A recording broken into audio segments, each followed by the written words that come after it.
Magandang umaga po sa inyong lahat. Ako po si Noel Ayala, ang inyong diabetes educator. Ngayong Sabado, alas 8, sa eksaktong alas 8, ay pag-uusapan natin ang tungkol sa diabetes. Yan, tungkol sa diabetes. Ano po ang sintomas ng diabetes? Ano po ang mga uri ng diabetes? Ano po yung mga posibleng komplikasyon na maaaring sapitin kung hindi natin mapagtuunan ng pansin ang sakit na diabetes. So marami pong mga katanungan na maaaring masagot po natin sa araw na ito, araw ng Sabado. So marami pong makapanunood ng King Gab TV dahil weekend. Sarap mag-weekend. Pero ako mamaya may pasok pa. May pasok pa ako after this. So ngayon, ang unang tanong, ano nga ba ang diabetes? Una, may isa pa nagtanong na kliyente, ayan, ito po sa screen. Ano nga po ba yung diabetes? Ang tanong pa niya, pag po ba nagkaroon ng diabetes, mawawala pa po ba? Mawawala pa ba? Gagaling pa ba ako? Yun po yung mga katanungan. Ayan pa, isa screen. Sasagutin po natin yan. Ano po ba yung mga nararamdaman na may diabetes? Ayan, sasagutin po natin yan. Isa pang tanong, mula po sa Bukidnon, may mga pasyente po ako sa Bukidnon. Ano po ba yung laging uhaw? Pero wala po yung palaging pag-ihi, o madalas sa pag-ihi. Pero lagi na po akong uhaw. Yun po. May tanong po ang mga taga Bukidnon. From Cebu City kay Ma'am Juby, ayan, ang tanong po niya, ako po ay 10 taon na may diabetes, pero sa awa po ng Diyos ay, ang sabi niya, sa awa ng Diyos ayos na po ang sugar level niya. Ay, guys, okay yun ah. Ayos na ang sugar level niya. Okay, bakit kaya? Tingnan natin. So, sinusunod po ang mga payo ng mga nakakausap ko. Ayan. Susundin nyo, mga payo.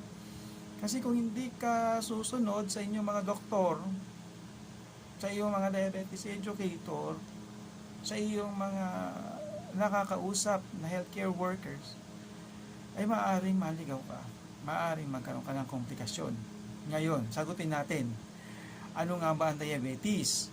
Ano po ba ito? Malala po ba ito? Oo, syempre, malala po ang diabetes. Kasi ang diabetes, hindi na po siya gumagaling. Hindi po siya curable. Hindi po siya nawawala sa iyo.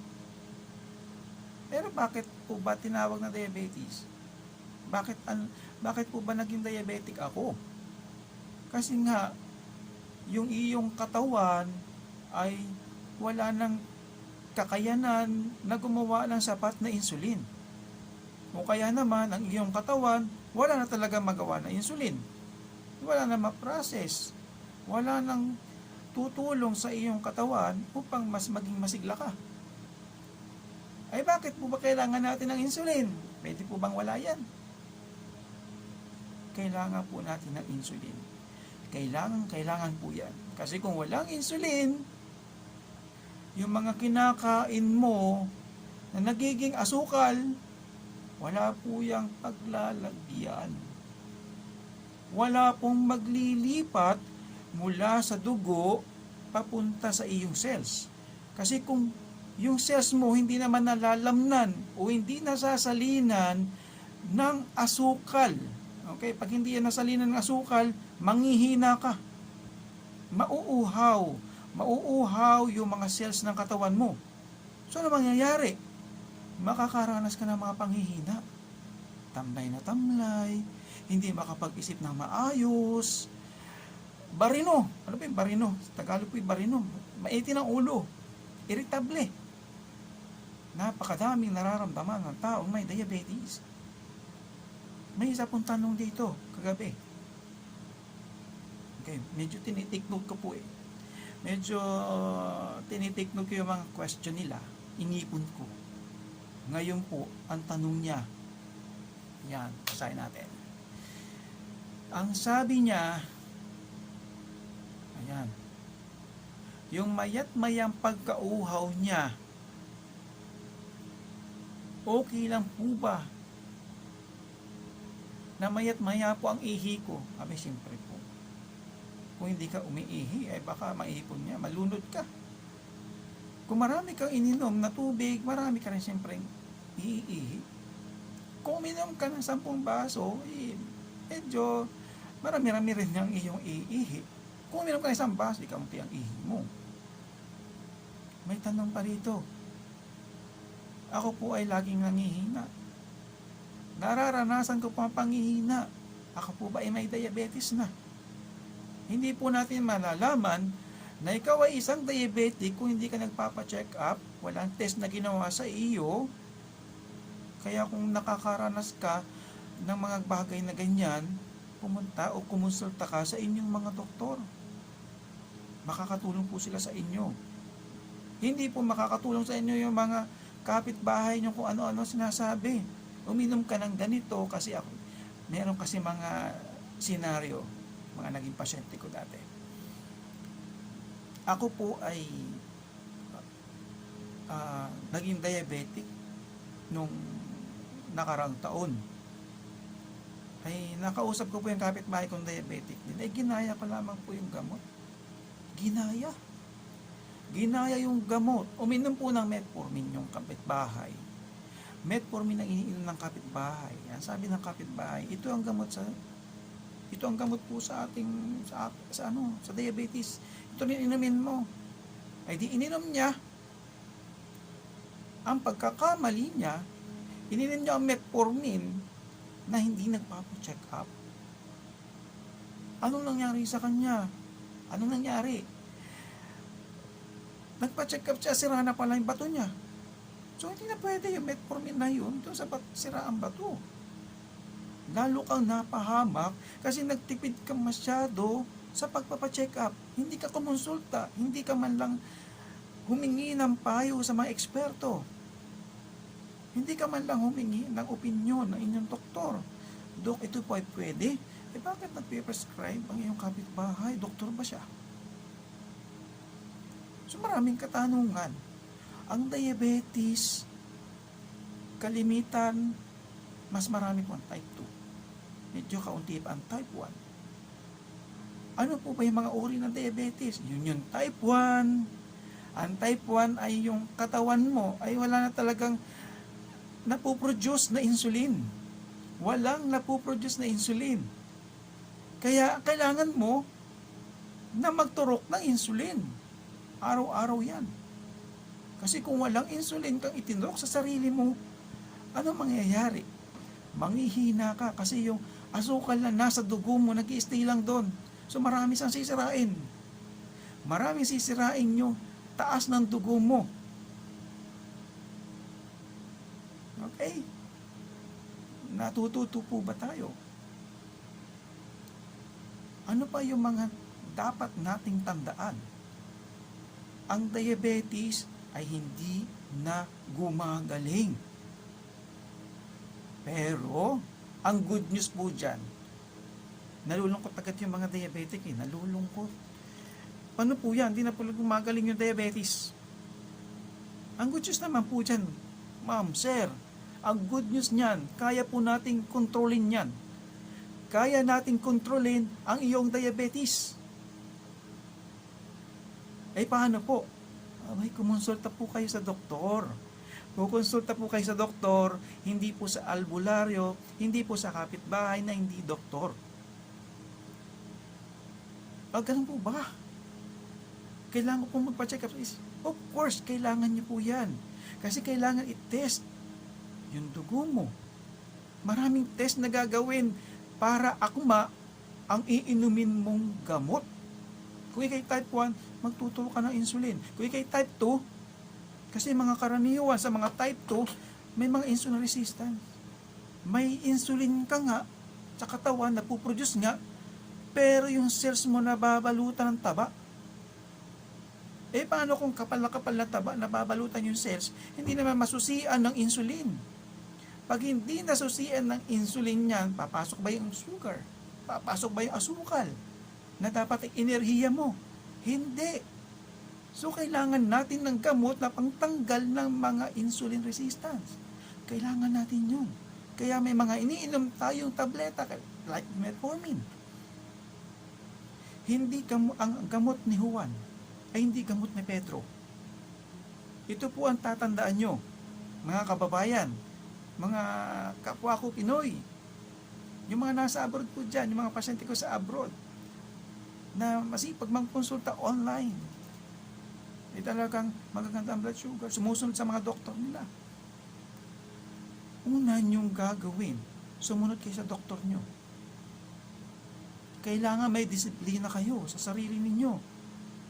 Hindi porket uminom ka na ng gamot, naging normal na ang blood sugar mo, hindi po ibig sabihin nun ay magaling ka na.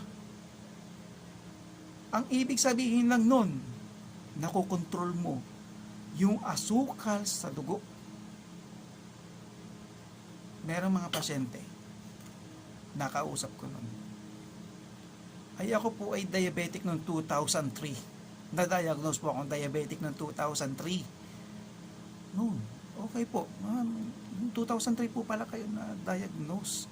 Pero bakit po ay medyo nagkaroon po kayo ng komplikasyon ngayong taong ito? Ay kasi po noong 2005 wala na po yung diabetes ko. Normal na po. Hindi na ako umiinom ng gamot. Hindi na ako nagpapacheck up sa doktor kasi okay na ako. Wala na yung diabetes. Yun ang pagkakamali niya.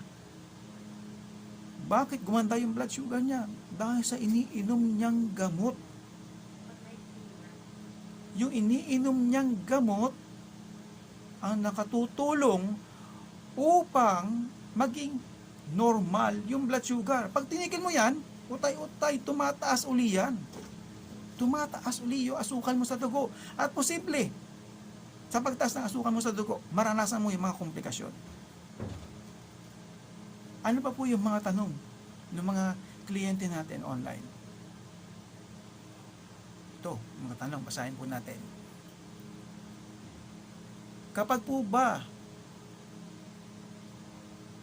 naging okay na ang asukal sa dugo, yung blood sugar, kapag naging okay na yung blood sugar, maiiwasan ko na po ba ang pagkakaroon ng komplikasyon?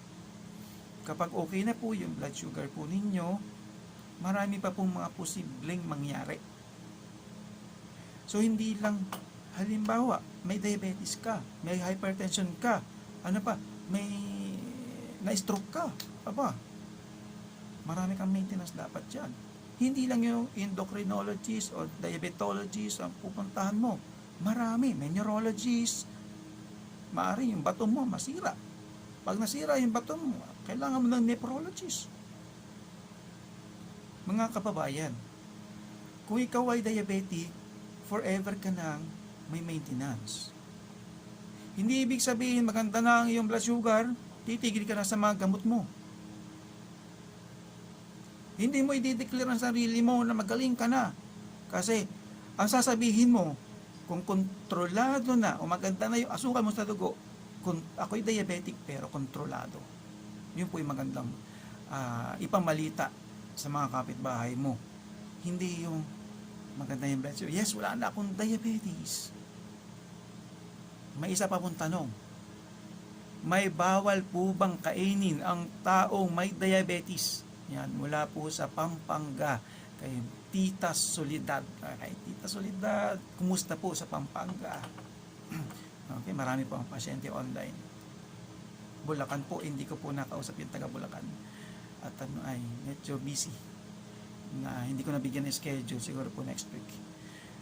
Okay. Ang tanong niya nga, sagutin natin. Sagutin po natin. Sige po, sagot po kayo. Doon sa tanong ni Tita Solidad, gusto ko po i-comment nyo po dyan sa ating comment box. Okay?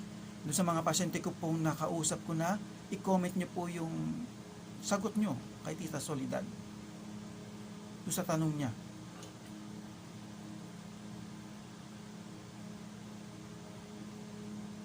Ito po lagi nyo tatandaan.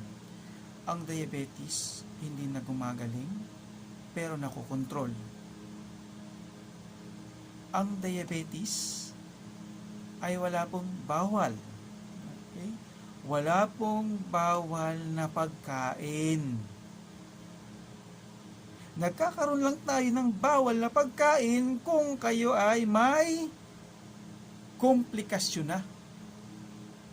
Kasi may mga tao, siyempre panakot ng pamilya natin, kung may diabetes tayo, bawal si cake, bawal si ice cream, bawal lahat ng matamis, bawal si chocolate, itinatago sa iyo. Kawawa naman. Actually, wala pong bawal. Ang bawal po ay magutom. So, ang kailangan po lang natin ay tamang dami ng pagkain ayon sa pangangailangan mo. Okay? Ayon sa pangangailangan mo. Ay kung ikaw ay hindi kumain ng ice cream, naiinggit ka, yung kasamahan mo sa bahay, ang daming kinain ng ice cream, ikay bawal, tinaguan ka, tinatarayan ka pa, ay pwede naman po talagang kumain, konti lang, para naman hindi mo malimutan yung lasa ng ice cream, hindi mo malimutan yung lasa ng kung ano man.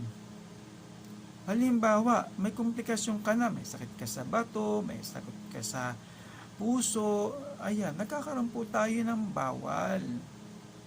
Kailangan nating magkaroon ng disiplina para mas makontrol po natin yan.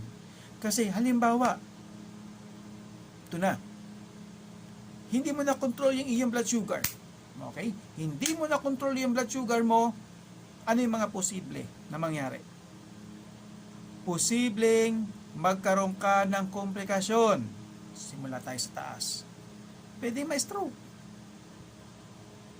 Pwedeng may stroke. Pwede magkaroon ng sakit sa puso, sakit sa baga, sakit sa kidney. Ano yun, yung marami dinadialysis, karamihan dinadialysis. Ayaw naman natin siguro umupo dun sa dialysis chair o dun sa ano yun, sa lazy boy, o kaya dun sa magandang upuan natin, thrice or twice a week tayo nagpapadialysis, magastos. Buti na lang meron tayong insurance or health insurance, at least medyo nababawasan yung mga iisipin natin. Pero pag patapos na yung taon, ayan, marami tayong iisipin. Kaya ingatan po natin. Ano pa? Pwede pong hindi maghilom ang iyong sugat at mauwi sa amputation. Ano bang amputation? Puputulin ang iyong mga daliri. Simula tayo sa daliri, papunta sa paa, papunta sa binti. Ayan, lahat na pinutol sa iyo. Abay, siguro ayaw nyo pong mangyari yun, di ba? Ayaw nyo mangyari na maputulan ka kasi hindi ka makakapagsumba. Hindi ka makapamasyal ng maayos. Akin naka-wheelchair. Di ba? Kung maaalagaan mo ang diabetes ng tama, tama yung iyong pagkain, tama ang iyong tulog, nagpapacheck up ka sa doktor mo, umiinom ka ng gamot o nagtuturo ka ng insulin, nagdadasal ka, aba, ay maganda magiging resulta, hahaba ang buhay mo. Pero pag pinababayaan mo ang sarili mo, baka bata ka pa lang, meron ng panganib. Kaya alagaan po natin ang sarili natin. Ang tanong pa rito, hindi ko na basa kanina, sorry po, from Ma'am Maria ng Pampanga uli. So Pampanga, ang tanong po niya, malabo, scroll ko lang po ng kaunti, malabo. Ang tanong ni Ma'am Maria ng Pampanga, hindi ko ko mabasa. Gano'n po karami ang dapat kainin na ice cream? Abay, matikman mo lang, okay na. Halimbawa, isang kutsarang ice cream pwede na. Huwag mo lang malimutan. Pero kailangan yung magpa-compute sa dietitian, kailangan natin na dietitian, kung gano'ng karami ang pwede mong kainin na ice cream. Ang tanong pa po ng isa nating kliyente, mula sa Pasig City, lahat po ba ng diabetic ay napuputulan ng paa? Hindi. Kasi yung iba talagang may disiplina. Tandaan niyo po, kapag ang diabetic, so yung mga diabetic po na talagang nagkakasugat, ay talagang kailangan mag-ingat. Kasi kapag hindi po nag-ingat, ay maaari mauhantong nga ito sa pagkaputol ng mga paa. Siyempre, hindi naman po agad paa ang puputulin. Minsan, daliri muna, paisa-isa tayo, ay pabaya ka. Ay isang daliri, dalawang daliri, tatlong daliri, hanggang mauwi sa paa, hanggang pataas na ng pataas. Minsan ay nakakalungkot, dalawa pa ang mawawala na binti, So dapat po ay talagang mag-ingat o dubling ingat ang mga tao may nakaranas ng sugat. So yung mga may kontrolado yung asukal sa dugo, ngayon mas magalaki ang chance na mas madali ang paghilom ng inyong sugat. Kaya po sa mga manunood po natin na King Gab TV, ay tutok lang po kayo dito sa channel na to, kasi marami po tayong updates about diabetes, marami po tayong pag-uusapan about diabetes. Marami tayong dapat gawin upang mas maiwasan po natin yung komplikasyon ng diabetes, yung katulad ng stroke, katulad ng sakit sa puso, sakit sa baga, sakit sa kidney o sa bato na pwede mahantong sa pagpapadialysis, yung pong mga sugat na hindi gumagaling, okay, dahil sa matinding pangingimi ng iyong mga paa, okay, masakit yan, lalakad ka, hindi mo ma-feel yung tunay na talagang yung tinatapakan mo, parang hindi ka ma-satisfy dun sa tinatapakan mo. Kaya yung iba talaga nagkakaroon ng sugat, minsan nakakaiwan pa ng tsinelas o sapatos kasi akala niya meron pa, kasi hindi niya halos nararamdaman. Kaya ang mga payo ko po sa mga taong may diabetes, regular check-up sa iyong mga doktor. Inumin yung gamot ng tama. Huwag po ihinto basta-basta yung inyong gamot. Kumonsulta uli sa iyong doktor. Huwag po kumonsulta sa iyong kapitbahay. Kasi yung kapitbahay mo wala yung pananagutan sa iyo. Okay? Hindi niya alam yung gagawin sa iyo. Binibigay lang sa iyo information kasi diabetic din siya. Akala niya yung gamot niya ay para din sa iyo. Hindi kayo same. May iba po yung chemistry po ninyo sa chemistry niya. Maaring siya walang sakit sa bato, ikaw meron. So marami pong magkaiba po ang inyong gamot. Okay? Sa mga taong natatakot po na baka po may diabetes na sila o pre-diabetic na sila, ay kayo kumonsulta rin sa doktor. Mas mainam po magpunta na kayo sa inyong mga doktor para at least hindi po kayo ma-stress sa mga nararamdaman nyo. Yung laging pagkauhaw, pagkagutom, ay talagang ay nangangamba ka. May tanong po dyan, nararanasan po ba agad yung sintomas na yon kung ikaw ay may diabetes, o i-rephrase natin, yung po bang mga sintomas ng diabetes ay nararanasan on the first day na may diabetes ka? Hindi po. Mararanasan niyo po yung mga sintomas na yon kapag malala na po yung iyong diabetes, kapag hindi na kontrolado yung asukal mo sa dugo. Okay? Kaya po tutok po kayo sa mga pag-uusapan natin sa mga susunod po na Sabado. Manood po kayo. Okay? Ang schedule po natin ay Wednesday and Saturday, pero mostly Saturday po tayo po magkikita-kita para sa usapang diabetes. Okay? So bago po tayo magpaalam, binabati ko po yung mga yung mga Blue Circle Club, yung mga pasyente po natin sa Mount Carmel Diocesan General Hospital. Okay, Ma'am Nora Teria, si Ma'am Julie, marami, sina Ma'am Sheila, si Ma'am Mars, kay Tita Marina Amado, marami po mga taga Mount Carmel na Blue Circle Club ang mga nanonood po sa araw na ito. Binabati ko rin po ang diabetes educator ng Mount Carmel, si Ma'am Elma Villota. Yan, marami po dyan diabetes educator. Mga diabetes educator ng MMG or Lucena MMG. Yan, si Ma'am Lenny, si Ma'am Rosel. Ang mga diabetes educator, hindi po kami diabetic educator ha.